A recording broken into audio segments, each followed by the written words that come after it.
আজকে গোপালের জন্য রাতে ভেবেছিলাম তড়কা বানাবো, কিন্তু সবথেকে বড় প্রবলেম হলো তড়কার মশলাটাই আনা হয়নি, যেটা গোটা কিনতে পাওয়া যায়। তো কি করা যাবে, তা সত্ত্বেও আমি গোপালকে কিভাবে করে দিলাম তোমরা সবটাই দেখো, লাস্টে তোমরা দেখতে পাবে।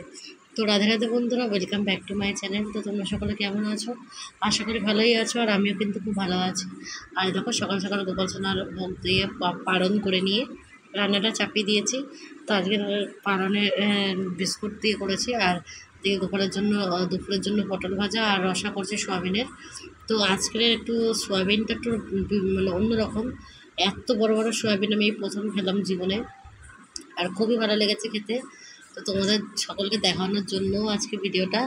আর সবাই অবশ্যই লাস্টে এই সয়াবিনের রসার ভিডিওটা অবশ্যই দেখো, কারণ ও এত বড় বড় সয়াবিন তোমরা হয়তো কোনোদিনও খেয়েছো কি আমি জানি না, কিন্তু আমি কিন্তু কোনোদিনই খাইনি, এই প্রথম আমার জীবনে আমি প্রথম খেলাম। তো ছোটোবেলায় মনে নেই, যতদিন থেকে জ্ঞান হয়েছে ততদিন আমি কোনোদিনই খাইনি এরকম।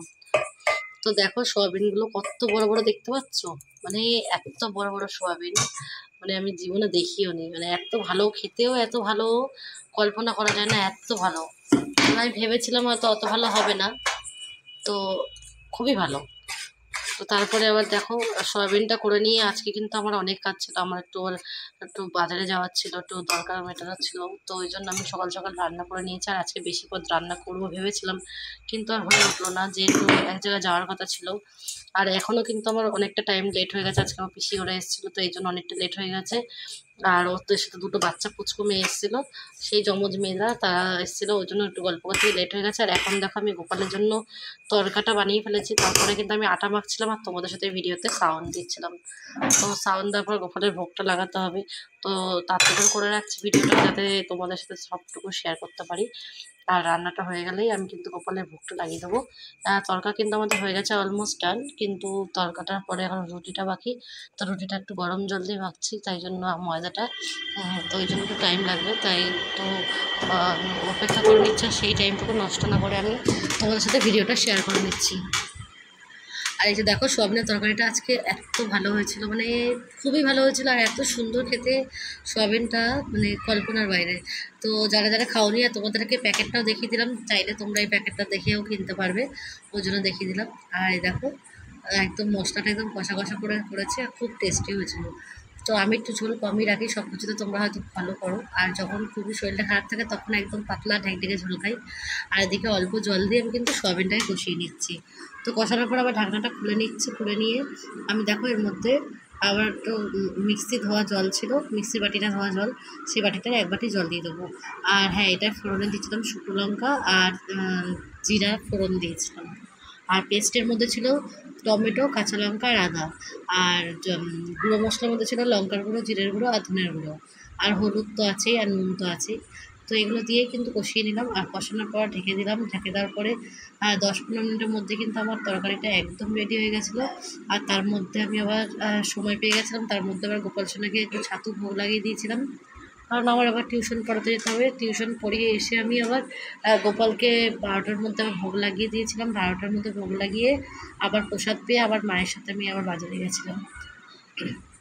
তো আজকে সারাদিনটাই আমাদের মানে কাজ করে করে কেটে গেছে। আবার তারপরে বাড়ি আসার পর 3টের সময় বাজার থেকে বাড়ি এসেছি, এসে আবার ঘর বাড়ি পরিষ্কার করে গোছানো গাছানো করা, আবার বৃহস্পতিবার ধুনো টুনো সাজানো। আর এই যে মন্দিরে চড়ে দেখালাম, এটা আমাদের বাড়ির মন্দির। তো প্রত্যেক দিন ভাবে তোমাদেরকে একবার করে দেখাবো, কিন্তু দেখানোর সুযোগই পাই না। আর এই ভিডিওটা তো দূর থেকে না করলে দেখা যায় না মন্দিরটা, ওই জন্য দূর থেকে দেখালাম। তো তারপরে দেখো, এই যে সোয়াবিনের রসাটা দেখছো, এটা এত সুন্দর হয়েছিল, আর এত টেস্টি আর কালারফুলও হয়েছিল। তো তোমরা দেখে হয়তো বুঝতে পারছো যে কতটা ভালো হয়েছিল। তো লঙ্কাটা আমি দিয়েছিলাম, লঙ্কাটা কিন্তু আমি আবার ফেলে দিয়েছিলাম, শুকনো লঙ্কাটা। তো আমাদের বাড়িতে প্রচুর কাজ, আর আমাদের বাড়ির উঠানটা অনেকটা বড়, তো বিকালবেলা করে প্রত্যেকদিন আমি ঝাড়ও দিই। তো ঝাড় ফাঁক দিয়ে আবার দুয়ারে জল টল দিয়ে আবার বৃহস্পতিবার একটু পাঁচালি টাচালি পড়ার থাকে, তো এই জন্য অনেকটা টাইম নষ্ট হয়ে গেছে রান্নাবান্নার দিক থেকে। তো তাও নষ্ট বলতে পারি না, কারণ ওটা ঠাকুরের কাজই করছিলাম, তো ওই সময়টা ওইদিকে চলে গেল। তারপরে আমি কাজকর্ম সেরে নিয়ে আবার পরে রান্নার দিকে আসবো, তার আগে আসলো পিসিরা। তো পিসিরা আসলো, পিসিদের সাথে একটু কথাবার্তা বলতে হয়, বাড়িতে লোকজন আসলে একটু কথাবার্তা বলতে হয়। তো যখন আমি আরতি করছি তখন ওরা অলরেডি এসে গেছে, তো ততক্ষণ আমি এদিকে আরতিটা করে নিয়েছি, ওরা গল্প করছে। তারপরে পিসির ওই বাচ্চা দুটো মেয়ে এসেছিলো, ওদের সাথে একটু খেলাধুলা করছিলাম, একটু গল্প করছিলাম। তারপর আমাদের একটা গুরু ভাই এসেছিলো রামজি, তার সাথে আবার কিছুক্ষণ কথা বলতে গিয়ে আরও লেট হয়ে গেছে। ওর সাথে প্রায় আমি 8:30 অবধি গল্প করলাম। তো গোপালের রান্না আজকে পুরো 12টা বেজে গেছে, এত দেরি হয়ে গেছে। এখন বাজে 9:30 আমি যখন ভিডিওটা সাউন্ড দিচ্ছি। তো এখন আমি আটাটা মেখে রেখে এসেছি জল দিয়ে, গরম জল দিয়ে, তো ঠান্ডা হলেই তো আবার ঠেসে নেবো, তারপরে আমি গোপালের ভোগ লাগাবো। তো ভাবো আমার ভিডিওটা যদি এখন সাউন্ডটা না দিয়ে রাখি তাহলে কী করে হবে। তো তোমরা এরপরে দেখো আমি তরকারিটা কিন্তু অলমোস্ট ডান, তরকাটা আমার হয়ে গেছে। তারপরে কিন্তু আমি গোপালের রুটিটা করেই ভোগটা লাগিয়ে দিয়েছি। আর দেখো গোপালের ভোগ দর্শন করে নাও, তরকার রুটি আমার তো প্রিয়, কার কার প্রিয় আমার মতন। আর রাধে রাধে বন্ধুরা, আজকে মতন কিন্তু ব্লগটা এই অবধি। আর তোমাদের যদি আমার ভিডিওটা কোথাও একটু ভালো লাগে তাহলে অবশ্যই লাইক কমেন্ট শেয়ার করতে ভুলবে না। রাধে রাধে, শুভরাত্রি, জয় শ্রীরাম।